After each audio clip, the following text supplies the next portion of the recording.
یہ چاہتا ہوں کچھ جو اس وقت ہماری حالت ہے اس کو سمجھنے کے لیے ان اصولوں کو سمجھ لیں جو اللہ تبارک و تعالیٰ نے اس کامیابی اور ناکامی کے قرآن مجید میں بیان کیے۔ پہلی یہ بات فرمائی کہ جب ہم کسی بستی کو ہلاک کرنے کا ارادہ کرتے ہیں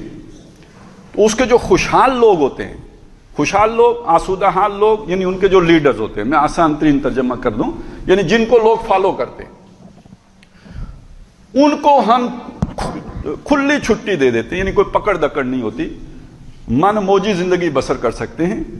تو وہ پھر اس بستی میں فسق و فجور کا بازار گرم کر دیتے ہیں، نئی سے نئی گمراہیاں لے کے آتے ہیں، نئی سے نئے نافرمانیوں کے طریقے نکالتے ہیں۔ فَفَسَقُوا فِيهَا،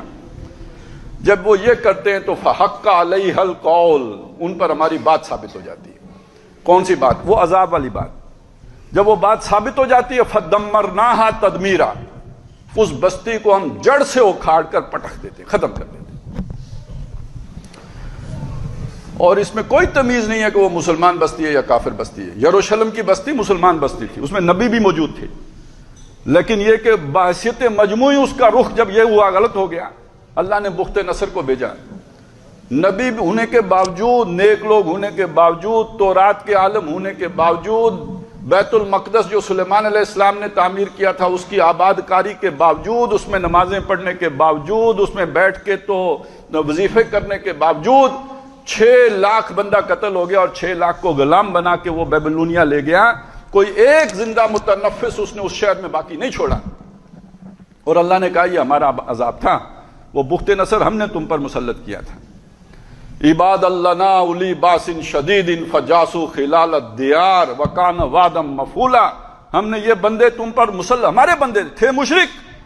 لیکن تمہاری درگت بنانے کے لیے ہم نے بھیجے تھے، تمہارے شہروں کی گلیوں میں گھس گئے اور ہر شے انہوں نے تہ و بالا کر کے رکھی۔ یہ کوئی کافروں کی بستی نہیں تھی، اس میں نبی موجود تھے، لیکن مجموعی رنگ جب غلط ہو گیا، اجتماعی رنگ جب غلط ہو گیا تو اللہ تعالیٰ نے اس طرح کا جھاڑو پھیرا پھر وہاں پر۔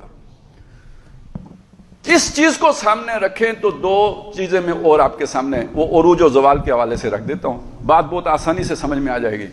سورہ انعام میں بتایا کہ یہ جب بستیوں کی ہلاکت ہوتی ہے اس میں ہوتا کیا ہے۔